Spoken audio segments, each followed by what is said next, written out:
Salam sejahtera dan salam Sarawak kesayang bersama saya Janet Bennett. Fokus utama. Kerajaan Sarawak merancang untuk menyepadukan pembangunan kawasan Kuching dan Kota Semerahan menjelang tahun 2030.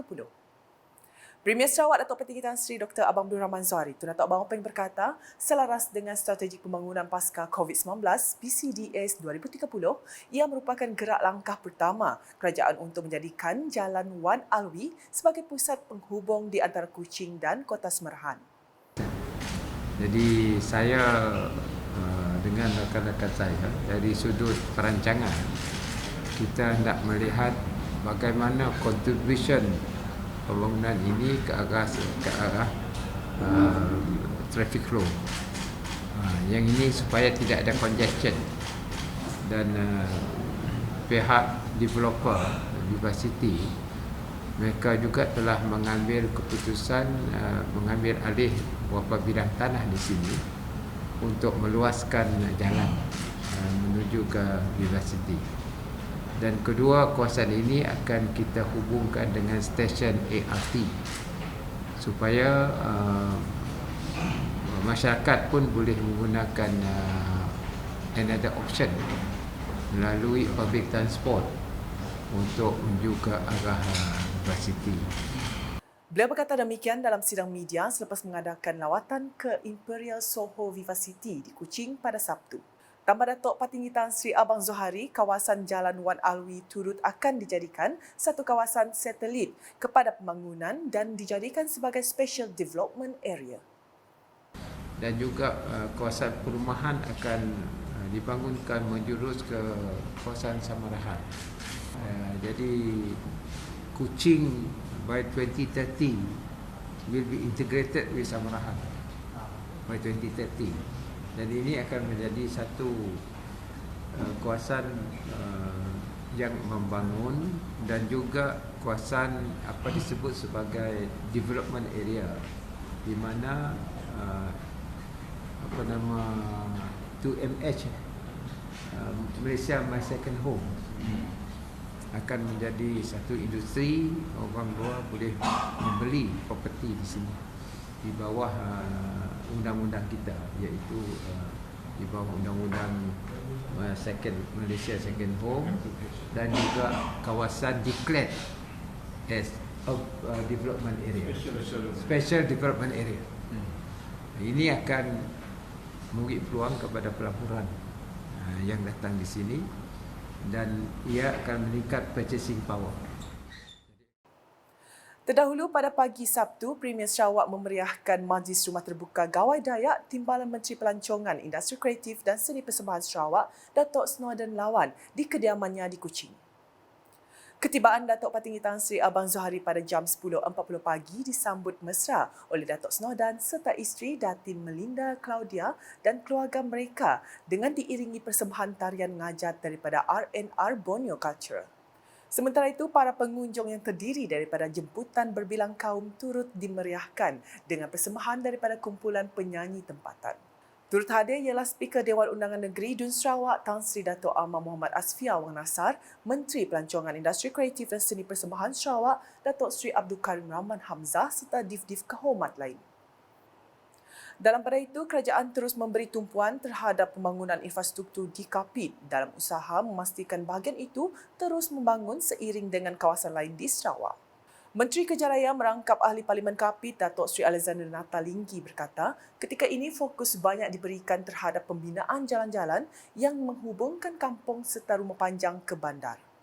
Selain itu, katanya tumpuan juga diberikan terhadap memperluaskan perkhidmatan internet, telekomunikasi, bekalan air terawat dan sebagainya. Ya, memang kita masih menumpukan kepada pembangunan infrastruktur. Kita bina banyak jalan-jalan untuk kita menghubungi kampung-kampung rumah panjang ke bandar.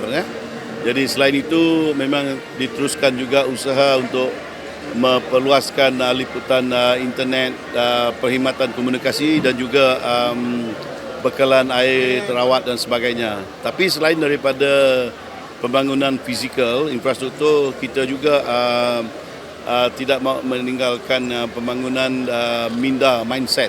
Kerana itu banyak juga yang akan membantu dalam kita lebih lagi jadi penduduk tu seorang itu jadi watak yang lebih sempurna. Beliau berkata demikian ketika ditemu ramah pemberita semasa Majlis Pelancaran Kembara Sarawak Merdeka sempena sambutan 60 tahun Sarawak Merdeka di Kapit Town Square pada Sabtu. Menjelas lanjut, beliau berkata sambutan 60 tahun Sarawak Merdeka sangat signifikan di bahagian Kapit kerana ia merupakan tempat kelahiran Tun Jugah Bareng yang merupakan pengasas pembentukan Malaysia. Kapit ini amat signifikan apabila kita bincang tentang kemerdekaan dan sebagainya, sebab ini Kapit adalah tempat asal Mendiang Tun Jugah sebagai pengasas Malaysia. Ya. Manakala Residen Bahagian Kapit, Galong Luang yang sempat ditemu pual amat berterima kasih kepada Kerajaan Sarawak kerana telah menganjurkan sambutan 60 tahun Sarawak Merdeka di bahagian itu yang berlangsung dari 20 hingga 25 Jun ini. Dan pertamanya kita mengucapkan terima kasih kepada Kerajaan Sarawak yang telah pun menganjurkan program Kembara Sarawak Merdeka 60 tahun yang telah pun memasuki bahagian Kapit pada 20 hari bulan Jun yang lepas, dan hari ini adalah merupakan hari yang terakhir di mana hari ini adalah konvoi akan bergerak ke pentadbiran bahagian Serikai lah. Dan semasa ketibaan konvoi daripada Sibu pada 20 hari bulan yang lepas, kita membawakan konvoi tersebut pergi ke semua rumah panjang di Rumah Jarup, Nangas Padi di daerah Ketibas Song lah. Dan sambutan dia juga amat baik, di mana dijangkakan lebih daripada 1,500 orang hadir di rumah panjang tersebut. Selain itu, beliau turut mengucapkan terima kasih kepada orang ramai yang telah memberikan sokongan dengan melawat pelbagai aktiviti-aktiviti yang dianjurkan sepanjang program berkenaan. Katanya jumlah pengunjung yang hadir amat menggalakkan, terutama di pameran digital di mana seramai 1,600 pengunjung datang berkunjung hari ini berbanding sasaran 700 orang pengunjung sehari. Sementara itu, Majlis Pelancaran Kembara Sarawak Merdeka bahagian Kapit sempena sambutan 60 tahun Sarawak Merdeka berlangsung dengan cukup meriah bertempat di Kapit Town Square pada Sabtu. Majlis dirasmikan oleh Datuk Seri Alexander bermula kira-kira jam 9.30 pagi itu dimulakan dengan persembahan kebudayaan dan tayangan video pembangunan di bahagian Kapit. Ia diteruskan dengan penyerahan bendera konvoi daripada Datuk Seri Alexander kepada Galong yang akan mengepalai konvoi menuju ke Julau sebelum beliau melakukan simbolik pelancaran. Datuk Seri Alexander turut meluangkan masa melawat booth pameran digital yang mempertengahkan sebanyak 14 pameran terdiri daripada pelbagai agensi dan Kementerian Kerajaan Negeri termasuk TVS. Kira-kira jam 10.50 pagi, beliau bersama div-div kenamaan yang lain menyempurnakan flag off konvoi Kembara Sarawak Merdeka yang akan meneruskan perjalanan sejauh 167 km menuju ke Julau. Konvoi tersebut merangkumi sebanyak 18 kenderaan dan 42 motosikal. Ke perkembangan berikutnya, Kerajaan Sarawak amat mengharapkan Kerajaan Persekutuan melalui Kementerian Ekonomi Malaysia untuk meningkatkan lagi bajet tahunan demi untuk memastikan kepesatan pembangunan dan kesejahteraan rakyat di negeri ini. Setiausaha Kerajaan Sarawak, Dato' Amar Muhammad Abu Bakar Mazuki berkata, negeri ini masih banyak ketinggalan dari segi hubungan jalan raya, bekalan air dan elektrik khususnya ke kawasan pedalaman. Justru jelasnya memandangkan Kerajaan Sarawak adalah penyumbang keluaran dalam negara KASA KDNK ketiga terbesar di negara ini, maka amat wajar peruntukan bajet dari Kerajaan Persekutuan perlu ditambah. Katanya lagi, keadaan fizikal sekolah, klinik, asrama pelajar serta rumah kediaman pegawai di kawasan pedalaman juga amat daif dan memerlukan peruntukan yang besar untuk kerja-kerja baik pulih dan pembinaan. Tambahnya pula, kompleks kastam, imigresen dan kuarantin CIQ di sepanjang sepadan dengan negara Indonesia juga di dalam keadaan yang tidak baik. Beliau berkata demikian semasa sesi libat urus kajian separuh penggal Rancangan Malaysia ke-12 RMK-12 di Kuching pada Sabtu. Sebelum itu, Dato' Amar Muhammad Abu Bakar menerangkan tentang PCDS 2030 untuk memastikan Sarawak menjadi sebagai sebuah negeri maju menjelang 2030. Beliau juga menyentuh tentang ekonomi baharu berasaskan teknologi hijau dan sebagainya yang telah banyak diperkenalkan oleh Kerajaan Sarawak yang diterajui Premier Sarawak, Datuk Patinggi Tan Sri Dr. Abang Abdul Rahman Zohari, Datuk Abang Openg.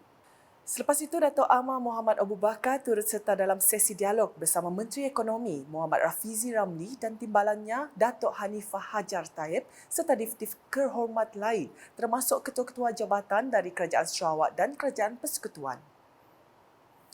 Manakala golongan belia perlu diberi peluang untuk membantu pemimpin-pemimpin kampung bagi menarik lebih ramai mereka terlibat dalam kepimpinan. Timbalan Menteri Industri Makanan, Komoditi dan Pembangunan Wilayah Sarawak, Martin Ben berkata, ini kerana golongan belia mempunyai potensi besar untuk menonjolkan diri dalam aspek pentadbiran dan pembangunan kampung.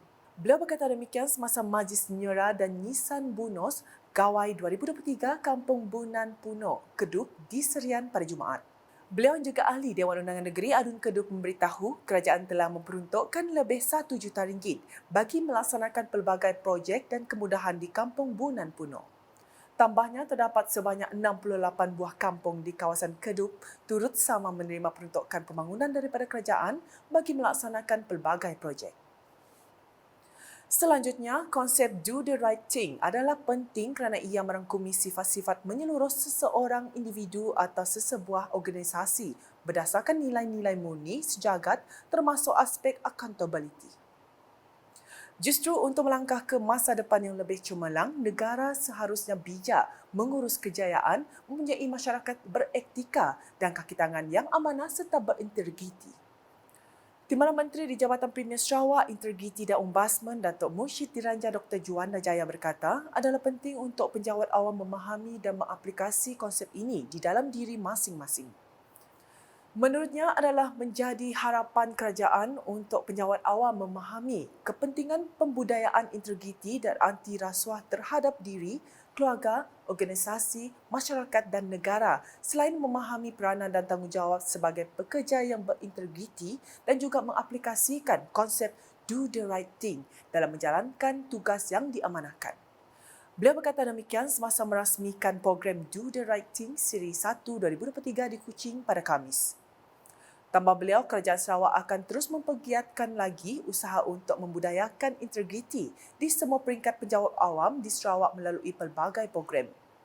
Difahamkan kursus anjuran Unit Integriti dan Ombudsman Sarawak Unions ini telah disertai oleh 50 penjawat awam negeri yang terdiri daripada kaki tangan grade 40 ke bawah dari 22 sehingga 23 Jun 2023. Sekian edisi malam bersama saya, Janet Bennett. Berita lebih lanjut boleh didapati di semua platform media sosial UKAS termasuk portal UKAS Sarawak.gov.my dan UKAS Channel di YouTube. Sebelum mengakhiri buletin UKAS edisi malam ini, saksikan kemeriahan Majlis Pelancaran Kembara Sarawak Merdeka sempena sambutan 60 tahun Sarawak Merdeka di Kapit Town Square pada Sabtu. #Menjawab Fakta, salam UKAS.